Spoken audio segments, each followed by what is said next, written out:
In this video, traders, look at why do you keep giving back all your gains with one or two bad trades or bad days. Stay tuned.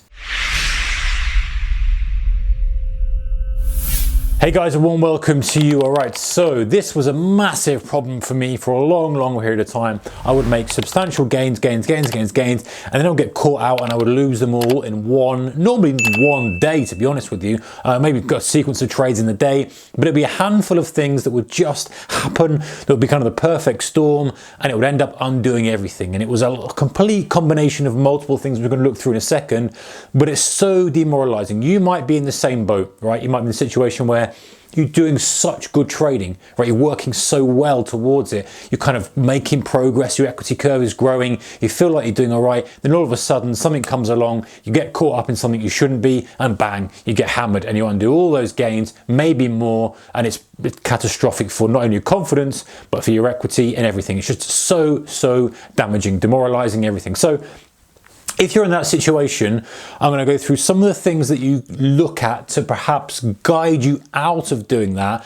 And maybe one or two of these will make you think, okay, well, I need to investigate that a little bit more. But don't worry, guys, you're not alone, right? This is a very common thing, and a common theme actually from a lot of the questions that you guys kindly send in to me is along this lines. Like, listen, I keep giving back stuff, and it's super common. I've been there, done it. I have to be mindful of it still now. It doesn't go away. There's still a potential there for the damage, but it's recognizing and knowing when the signs are coming, we'll get to that in a moment, and stopping it and putting things in place to prevent it happening. All right, so the first thing is poor risk management. So yes, that might sound obvious, but go back to basics here. You know, what's the reason for giving back all the gains? Well, if you're a day trader, for example, you're going to be trading, you're making X amount of money per day, you need to have a maximum loss limit or a maximum position size on your trade. One of the issues I had, say 10 years ago, was I was very gung-ho with my size. I would push loads of chips in when really the trade wasn't right, and then of course that would trigger emotional response of like when you're down, you're not trading it correctly, and all sorts of things. And so much wanting to get the size on, and that was something I had to learn. So recognizing that, hey, risk management is position size, it's maximum trade loss, maximum daily loss, and then we're going to come to a moment, how do we stick to it? Because easier said than done, right? Just stick to it. Of course, we know that. But having that basics in place, if you haven't got the basics of risk management of your maximum position size, your maximum daily loss, your maximum trade loss, then those are the basics to get in place right at the moment, so you can build on from that. Or number two, not having a circuit breaker or sticking to it. So there's your risk management. So let's say, okay, for argument's sake, you don't want to risk more than, let's say for around number £1,000 or $1,000 on a trade, right? You don't want to risk more than $3,000 on a day. By the way, that could be $100, $200, 30,000, order of magnitude irrelevant. So you've got this number, and that's your daily risk. You need to also have an additional circuit breaker, because what happens in the heat of the moment is that you may lose a bit more than you expect on the trade. Maybe you didn't quite come out when you should have done. There's a little bit of slippage or this or that, the other, and then maybe you take a few more trades and it kind of catches you. You're not really on top of your risk. Before you know it, you're down maybe $4 grand. You're only supposed to be down 3. All of a sudden you're like, oh, well, I'm down 4 and I need to get back to 3. I've broken this, I did that, the other. And then you end up kind of in this thing of cycle of, I've broken the rules anyway, I may as well do it. Just like the analogy we talk about loads of time with a kind of health perspective of, oh, I'll just have one chocolate chip cookie, you end up eating the whole packet. You know, if you're trying to not eat sugar or whatever it may be, you know, if you're smoking, you get the idea, drinking. So it's the same kind of thing, right? So we have an additional circuit breaker. So not only your risk management in place, but have an additional circuit breaker like, okay, I must stop if I lose 5,000 for the day, 500 for the day, whatever your number is for you, I will stop. So it's on top of, you should never get to this, but it's having something else, another warning sign that's just flashing in your subconscious that says, hey, wait, you know, you've already broken rules. This is your last chance to stop the devastation of your account.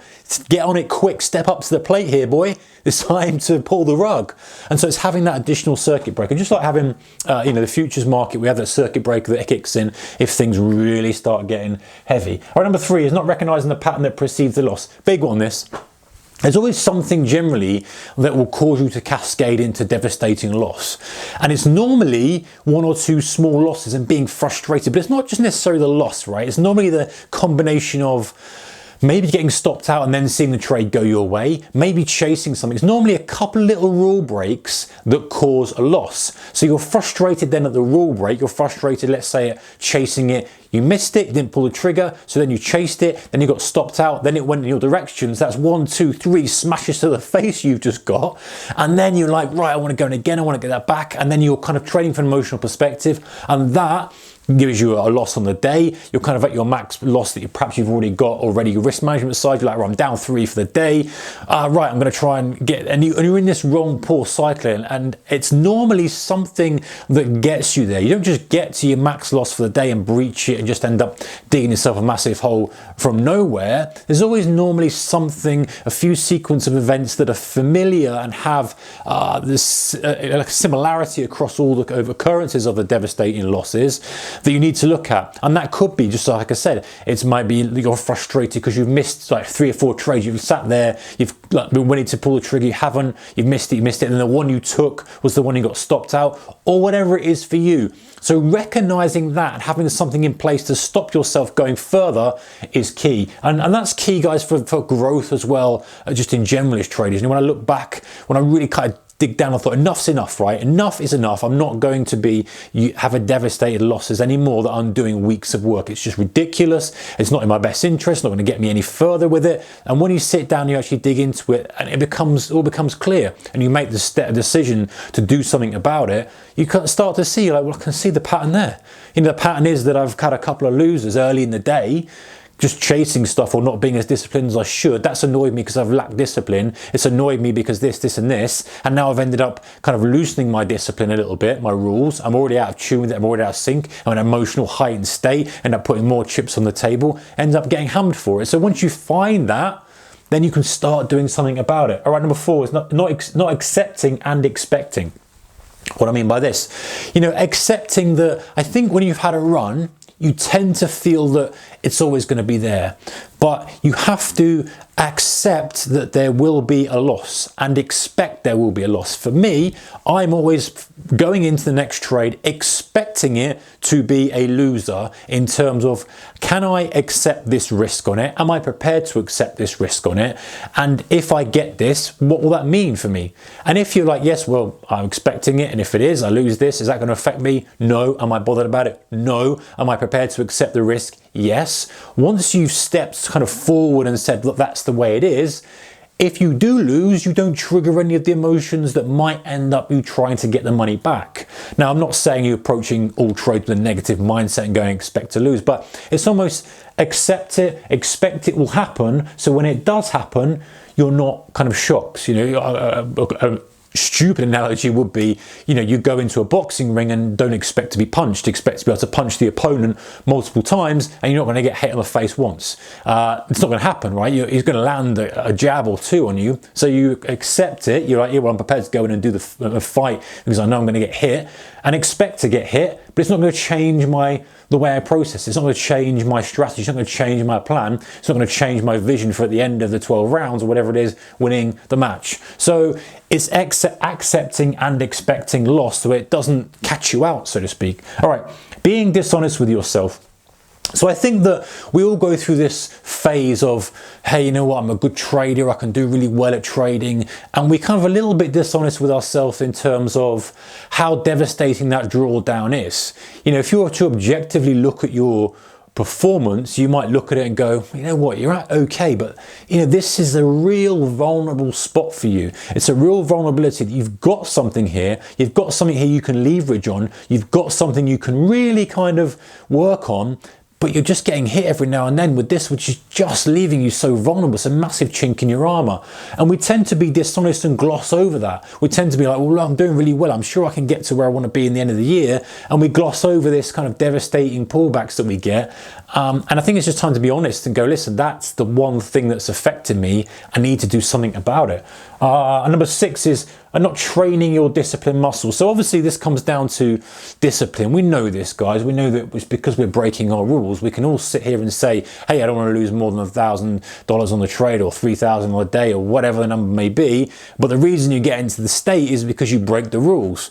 So going back to basics again of putting your rules in place and have your risk management in place, it's, hey, exercise your discipline muscles. You know, do whatever you need to do out of trading to sort of prove to yourself that you've got discipline. It could be something like, you know what, I'm going to have a cold shower for every single day, or I'm going to stand under an icy cold shower for a minute for the next 5 days in a row. I'm not going to drink a beer for the next week. I'm going to make sure I do at least 45 minutes of some sort of exercise, whatever it may be, okay? It doesn't matter what it is. It's just showing some form of discipline to prove to yourself. Maybe it's even making your bed in the morning, something as simple as that. If you don't make your bed in the morning, you know, it's something that is exercising that discipline muscle so that, you know, it's not such a challenge for you to do what you say you're going to do. Because it just comes down to that, guys. It comes down to you saying you're going to do it and then you ignore it. So not only does it damage your training, but it kind of damages, for want of a better word, your soul, right? If you can't believe a word you're going to say to yourself, how can you expect to move forward?